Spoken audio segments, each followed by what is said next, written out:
బయటకొచ్చిన వాడి పరిస్థితి ఏంటి? బయటకొచ్చిన వాని పరిస్థితి ఏంటి? యాక్చువల్‌గా గండశైలోపాఖ్యానం అని చెప్పి గండ శైలోక అవలోకనము అని చెప్పాను. ఈ అవలోకనం చేశాడు. 120,00,00,000 భూమి మీద 120,00,00,000 సంవత్సరాలు గడిచిపోయినాయి. ఆయన ఒకరోజు అక్కడ గడిపాడు. పరిస్థితి ఏమిటి?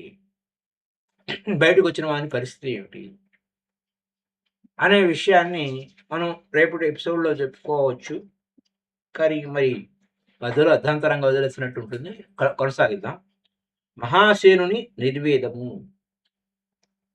మునిపుత్రుడు గండశైలము నుండి బయలుదేరినప్పుడు మహాశేరుని మూర్ఛితుని గావించి అతని లింగ శరీరము మాత్రం గైకుని ఎలుపలికొచ్చిన తర్వాత దాని యొక్క పూర్వపు స్థూల దేహమునందు ప్రవేశపెట్టాడు. ఆ దేహమునందు చక్కగా కుదురుకున్నట్లుగా చేసి అతనిని ముని పుత్రుడు మేల్కొల్పాడు. అంటే మీరు ఆస్ట్రల్ ట్రావెల్ అనే దాన్ని ఆత్మాయణం అనే పుస్తకాన్ని కనుక మీరు చదివినట్టయితే ఆస్ట్రల్ బాడీ బయటికి ఎలా వెళ్తది? ఏ లోకాలు సందర్శించుకొని మళ్ళా తిరిగి ఏ విధంగా జాగ్రత్తగా మన శరీరంలో అడ్జస్ట్ అయి ఉండాలి. లేకపోతే ఏ విధంగా ఒళ్ళు నొప్పులొస్తాయి. ఇవన్నీ మనకి అనుభవపూర్వకంగా తెలుసు. అందుకోసం ఇక్కడ ఆ దేహం ముందు చక్కగా కుదురుకున్నట్లుగా చేసి అతనిని మునిపుత్రుడు మేలుకొల్పాడు. బావుంది. పైకి లేచిన మహాసేనుడు బాహ్యలోకమును, భూమి, జనులు, వృక్షములు, నదులు మొదలగు సర్వమును కొత్తవానిగా చూస్తున్నాడు. అత్యంతము విస్మృతుడై మునిపుత్రునితో ఇట్లా అన్నాడు, మహాశయ ఇది ఈ లోకము. చాలా కొత్తగా ఉంది. ఈ అద్భుతమేమిటో చెప్పుమన్నాడు. మునికుమారుడు ఇట్లా చెప్పాడు, అయ్యా ఇది ఇంతకు పూర్వం మనమున్న లోకమే. అది ఏ దీర్ఘకాల వశం వలన చాలా మార్పు చెందింది. గండశైల లోకమునందు మనం ఒక్కరోజు గడిపాము. అంత లోపల ఇక్కడ 120,00,00,000 సంవత్సరాలు గడిచిపోయాయి. కావున ఈ లోకం యొక్క రూపము పూర్తిగా మారిపోయింది. చూడుము, ఎల్లెడలా వ్యవహారము, భాష ఎనకటి కన్నా చాలా భిన్నంగా ఉంది. కాలవశమున ఇట్టి మార్పు కలుగుతుంది అన్నాడు. ఈ జగత్తు యొక్క స్థితిలు మారుచుండుట అనేక పర్యాయాలు చూశాం. సమాధి యందు భగవంతుడైన మా తండ్రి గారు కదలకుండా ఎట్టున్నారో చూడము.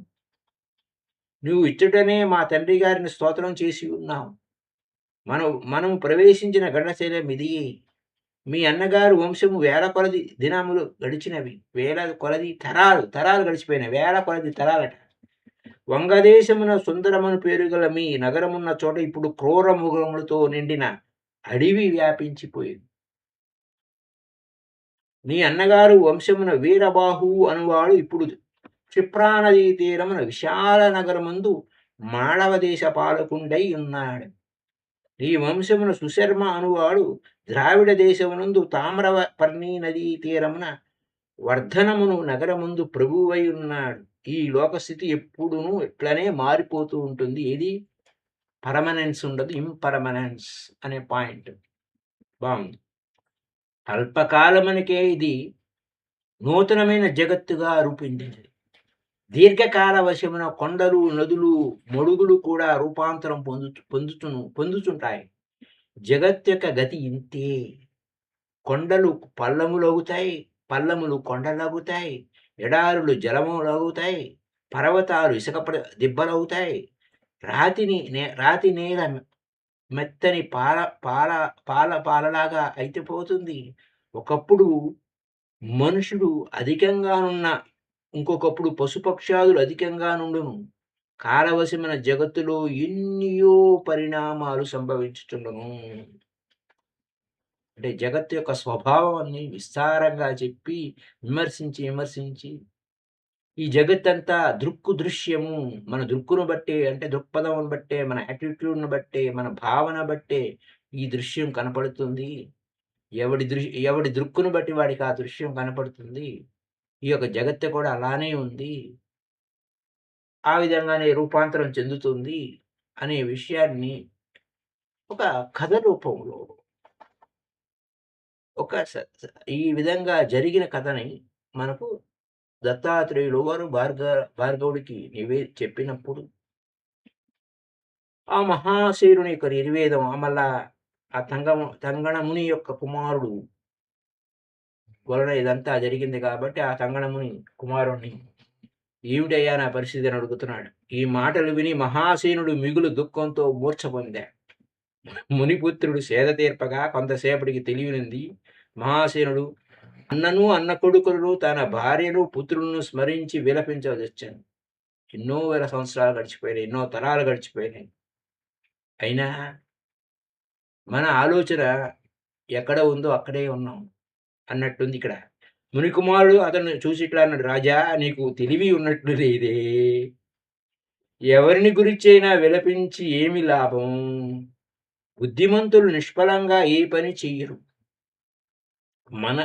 మనము చేయు పనికి ఫలమున్నదా లేదా అని ఆలోచింపకుండా పని చేయువాడు మూర్ఖుడు. కాజ్ అండ్ ఎఫెక్ట్ ఖచ్చితంగా తెలియాలి.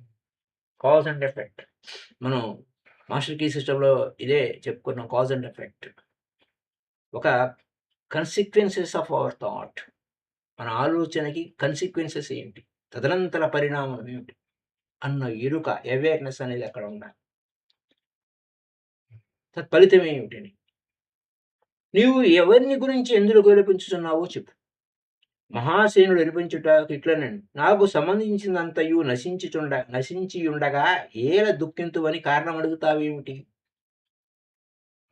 అంటే ప్రజ్ఞావాదాంచ భాషసే. ఏల దుఃఖింతువని కారణం అడుగుతావేమిటి?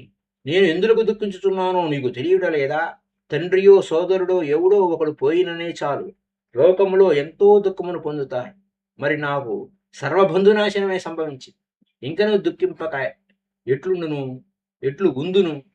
నీ వేళ ఇట్లు అడిగితేవు అని అప్పుడు అని అంటున్నాడు మునికుమారుడు. అప్పుడు మునికుమారుడు నవ్వుతూ మళ్ళా ఇలా అన్నాడు, అయ్యా చెప్పు, చచ్చిన వారికై శోకించుట సనాతనమైన కులధర్మమా? చచ్చిన వారికై శోకించుట సనాతనమైన కులధర్మమా? ఇట్లు శోకింపకున్నచో పెద్ద దోషము కలుగునా? లేక నువ్వు దుఃఖించినచో చనిపోయిన వారు తిరిగి వస్తారా? రాజా, ధైర్యంతో విమర్శించు. నిత్యానిత్య వస్తు వివేక విచారణ అనేది ఎందుకంటే ఇందుకే. శోకించుట వలన ఎవరికైనా ఏ పైన ఫలం కలుగుతున్నదా? ఫలం లేకపోయినా అదే మన మీద ఉంటారు కొంతమంది.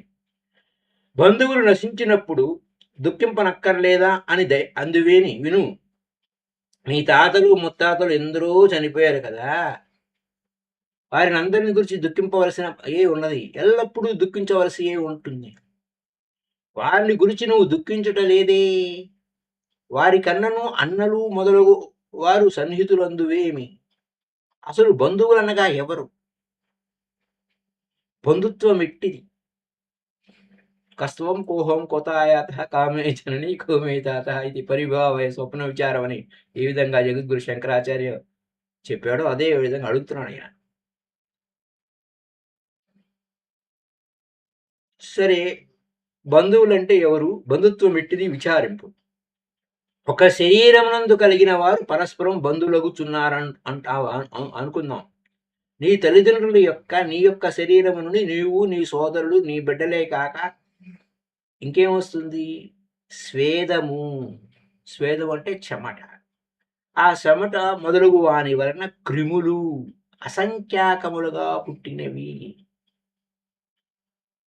చెమట నుంచి క్రిములు వస్తున్నాయి అంటే అది ఏమిటి చెక్ చేసుకోవాలి.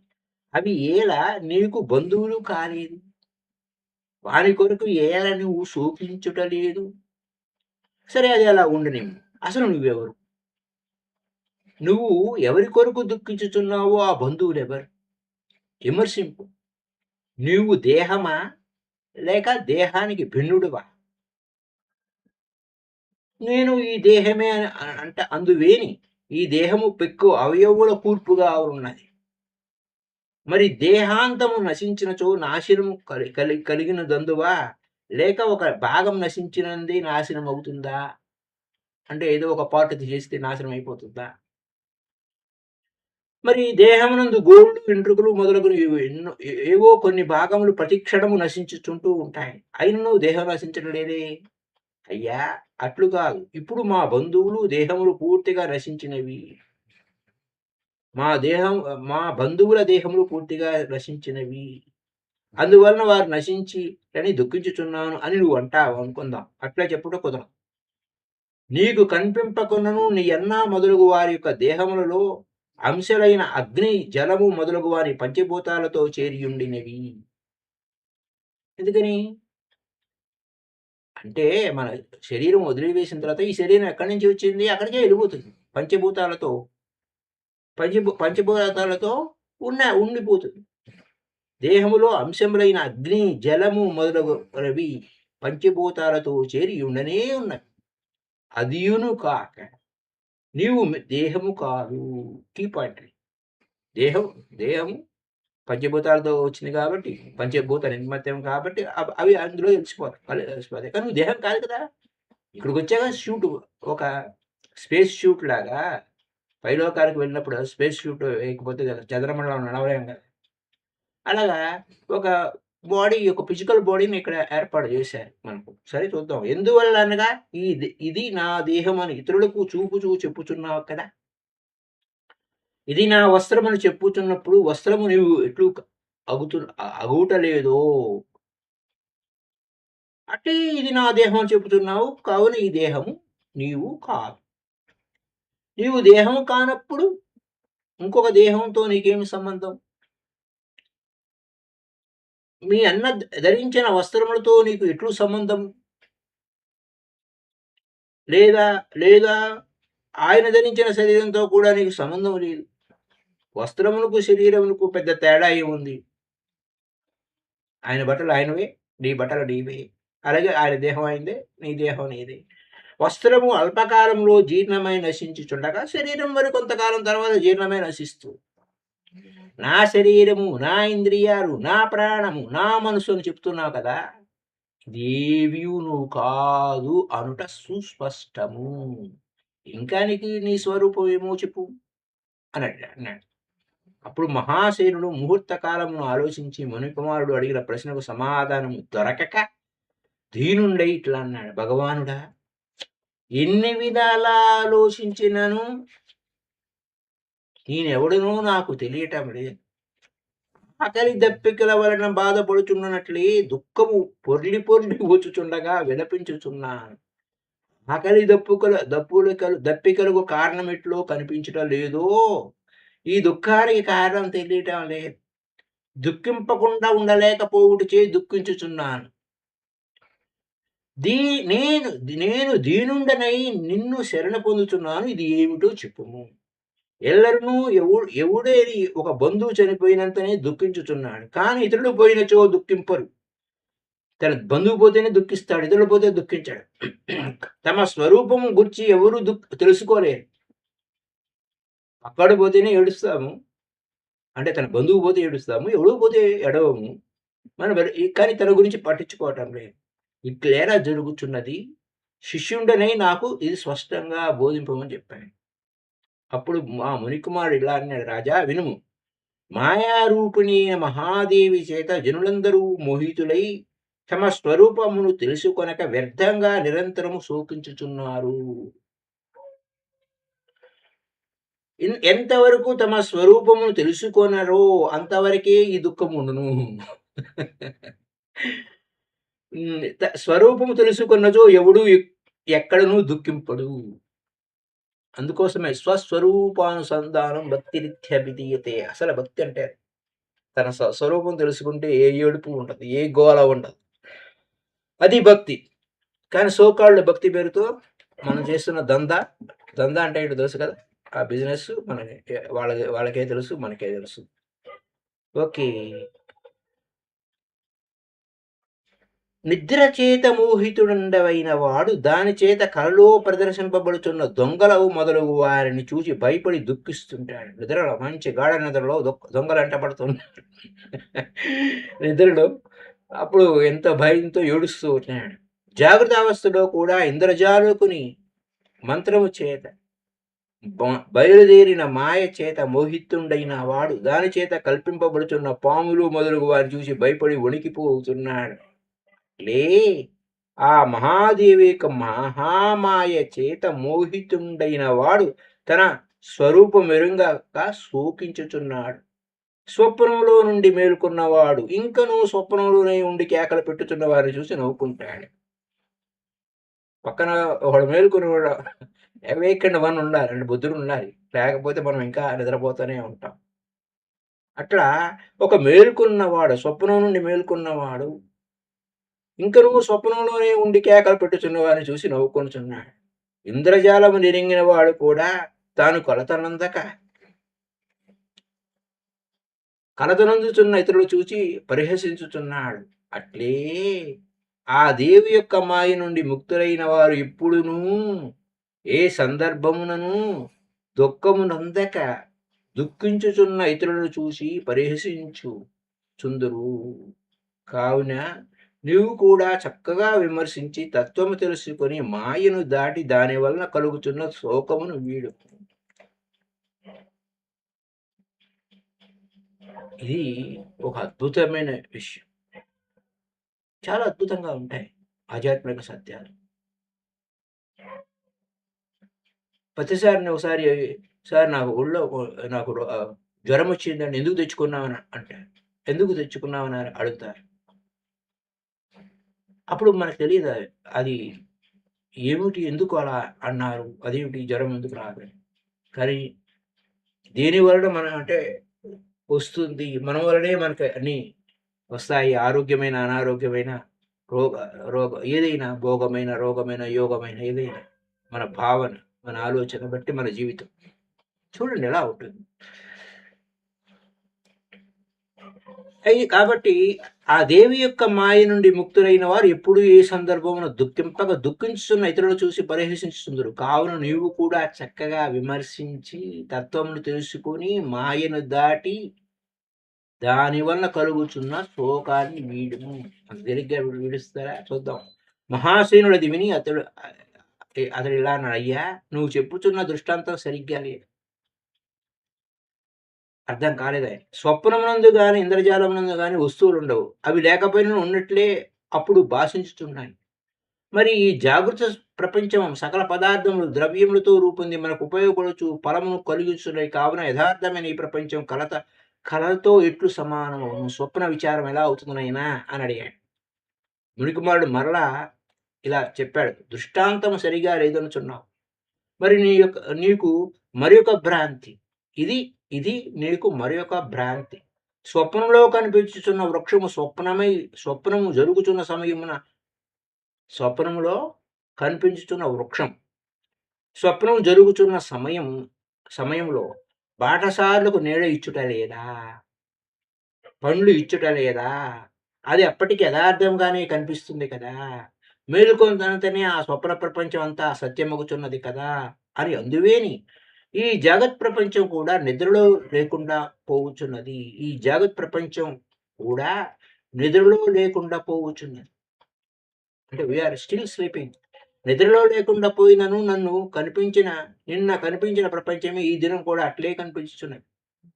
కావున ఇది స్వప్నం వలె అసత్యం కాదు అని అందువేని ఆ మాట నిలవదు. నిన్నటి వారు కొందరు ఇప్పటికీ మరణించి ఉంటారు. కొత్తగా ఈనాడు కొందరు పుడుతూ ఉంటారు. అది కూడా ప్రతి పదార్థం నందు ప్రతి క్షణము మార్పు సంభవించుచుండగా నిన్నటి ప్రపంచమే నేడును ఉన్నదన్నట్లు ఎట్లు సంగతమవుతుంది. కొండలకు అచలములని పేరు. అవి యథార్థములుగా మార్పును పొందకుండా ఉన్నాయా అంటే అక్కడ ఫిజిక్స్ చెప్తున్నారు. Atomic physics. అనుక్షణము అవి అడవి ఏనుగుల చేత వరాహముల చేత సెలయల చేత తరిగిపోవచ్చు, మార్పు నందుతూనే ఉన్నవి. స్థిరములని మనం అనుకున్న పర్వతములు, సముద్రములు మొదలైనవన్నీ అనుక్షణము మార్పు చెందుతూనే ఉన్నాయి. నిరంతర పరిణామశీలం. నిన్నటి ప్రపంచమే 100కి 100 పాళ్ళు నేడు లేకపోయినను నిన్నటి దానిని నేటి దానికి సామ్యమున్నది కదా అని అందువేని. అట్టు సామ్యము నిన్నటి స్వప్న ప్రపంచమునకు మొన్నటి దానికి కూడా ఉన్నది. కావున స్వప్నమెట్టిదో జగత్ ప్రపంచం కూడా అట్టిదే.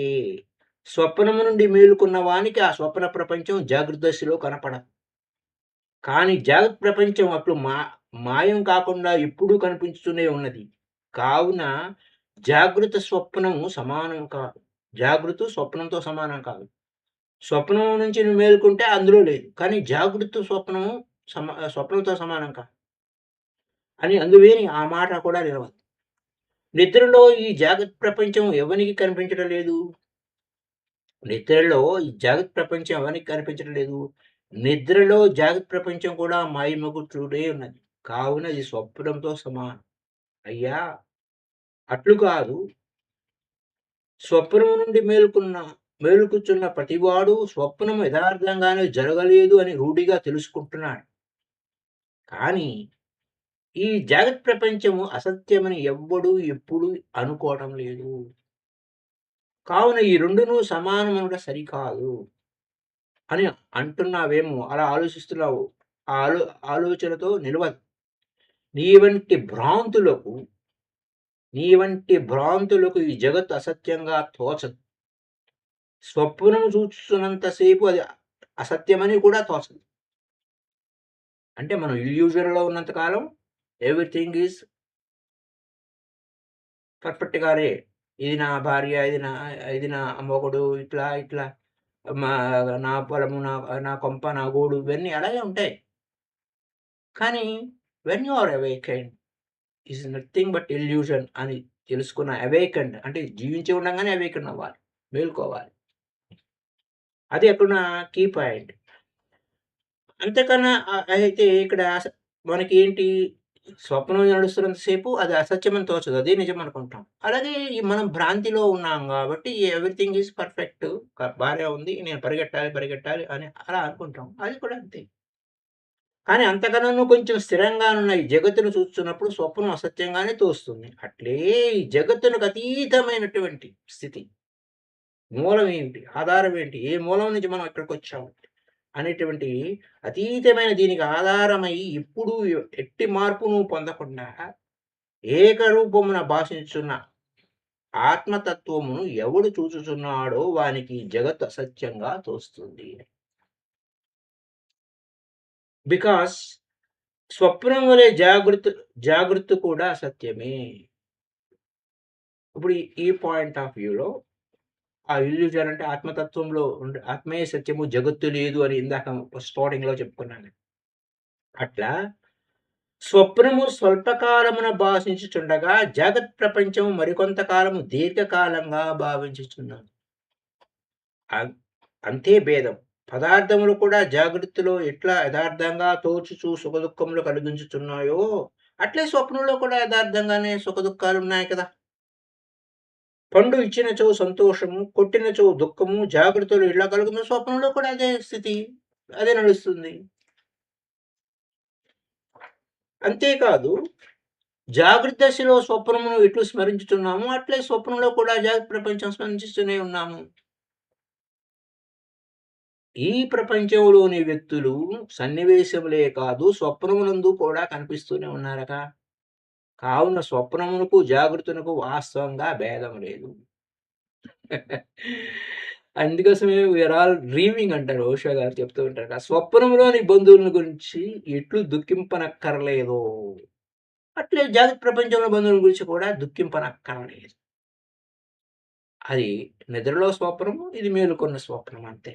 ఎంత అనుకున్నను ఈ జగత్తు ఇంకనూ సత్యంగా కనిపించుట నిజమే. ఇది సత్యమని దృఢంగా భావించుట మాత్రమే. అంటే యద్భావం తద్భవతి. బద్ధో హి బద్ధాభిమాని, ముక్తో హి ముక్తాభిమాని అన్నట్టు మనం ముక్త స్థితిలో ఉన్నాము అని ఆ ముక్త స్థితి వైపుకి ప్రయాణం చేస్తున్నప్పుడు ముక్త స్థితిలోనే ఉంటాం. బద్ధో హి బద్ధాభిమాని అంటే అబ్బా! నాకు ఈ కష్టాలున్నాయి, ఆ కష్టాలున్నాయి, నా ఏడుపులున్నాయి, దుఃఖం ఉంది. నెవర్ ఇంకెప్పటికి అలానే ఉంటాయి. బద్ధో హి బద్ధాభిమాని, ముక్తో హి ముక్తాభిమాని. రైట్. ఇది సత్యమని దృఢంగా భావించుంటే మాత్రమే ఇందుకు కారణము. రైట్. జగత్తు అసత్యమని దృఢంగా భావించుచున్నచో ఇది అసత్యమన్న భావనమే అచంచలంగా నిలుచును. నీ భావన స్థిరంగా లేదు. ఇది అసత్యమో కాదు అను సందేహం ఇంకా నీకు స్థిరంగా లేదు. ఇది అసత్యము కాదేమో అను సందేహం నీకు ఇంకను కలదు. అపనమ్మకము లేకున్నచో భావన స్థిరమై మనము దేని గురించి ఎట్లు భావించున్నామో అది ఆ వస్తువుగా అట్లే గోచరిస్తుంది. ఇందులకు నిదర్శనము ఈ గండశైలంలో నేను నీకు చూపిన లోకమే. ఈ గండశైలము చుట్టూ తిరిగి చూసి వత్తుము రమ్ము అని చెప్పి ఆ గండశైలం చుట్టూ తిరిగితే ఏం లేదు. ఒక పెద్ద బండరాయి అది. కానీ లోపలికి పోతే ఒక మహా విశ్వం. తానే అన్ని లోకాల్లోనూ ఉన్నానని చెప్పించాడు కదా! పిదప మునికుమారుడు మహాశయుని చేయిబెట్టుకొని శైలము చుట్టూ తిప్పుకొని వచ్చి ఇట్లా చెప్పాడు. రాజా చూసావు కదా! ఈ శైలము అర్ధకోశము మాత్రమే ఉందంటే ఒక మైలు ఉంది. కానీ దీని యొక్క లోపలి భాగం విశాలమైన లోకాన్ని స్పష్టంగా చూచి ఉండవు.